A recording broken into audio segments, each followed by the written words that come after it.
സങ്കീർത്തനം 84. സൈന്യങ്ങളുടെ യഹോവേ, ദിനോസം എത്ര മനോഹരം! എൻ്റെ ഉള്ളം യഹോവയുടെ പ്രാകാരങ്ങളിൽ വാഞ്ചിച്ച് മോഹിച്ചു പോകുന്നു. നിന്റെ ഹൃദയവും എൻ്റെ മാംസവും ജീവനുള്ള ദൈവത്തെ നോക്കി ഘോഷിക്കുന്നു. കുരുകിലൊരു വീടും ഈവൽ പക്ഷി കുഞ്ഞുങ്ങൾക്കൊരു കൂടും കണ്ടെത്തിയിരിക്കുന്നു. എൻ്റെ രാജാവും എൻ്റെ ദൈവമായ സൈന്യങ്ങളുടെ യഹോവ, നിന്റെ യാഗപീഠങ്ങളിൽ തന്നെ നിന്റെ ആലയത്തിൽ വസിക്കുന്നവർ ഭാഗ്യവാന്മാർ. അവർ നിന്നെ നിത്യം സ്തുതിച്ചുകൊണ്ടിരിക്കും. ബലം നിന്നിലുള്ള മനുഷ്യൻ ഭാഗ്യവാൻ. ഇങ്ങനെയുള്ളവരുടെ മനസ്സിൽ സീയോനിലേക്കുള്ള പെരുവഴികളുണ്ട്. കണ്ണുനീർ താഴ്വര കൂടി കിടക്കുമ്പോൾ അവർ അതിനെ ജലാശയമാക്കി തീർക്കുന്നു. മഴയാൽ അത് അനുഗ്രഹപൂർണമായി തീർന്നു. അവർ മേൽക്കുമേൽ ബലം പ്രാപിക്കുന്നു. എല്ലാവരും സീയോനിൽ ദൈവസന്നിധിയിൽ ചെന്നെത്തുന്നു. സൈന്യങ്ങളുടെ ദൈവമായ യഹോവ, എൻ്റെ പ്രാർത്ഥന കേൾക്കണമേ. യാക്കോബിൻ്റെ ദൈവമേ, ചെവി കൊള്ളണമേ. ഞങ്ങളുടെ പരിചയായ ദൈവമേ, നോക്കണമേ. നിന്റെ അഭിഷക്തൻ്റെ മുഖത്തെ കടാക്ഷിക്കണമേ.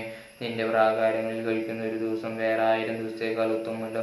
ദുഷ്ടന്മാരുടെ കൂടാരങ്ങളിൽ പാർക്കുന്നതിനേക്കാൾ എൻ്റെ ദൈവത്തിൻ്റെ ആലയത്തിൽ വാതിൽ കാവൽക്കാരനായിരിക്കുന്നത് എനിക്ക് ഏറെ ഇഷ്ടം. യഹോവേ, ദൈവം സൂര്യനും പരിചയമാകുന്നു.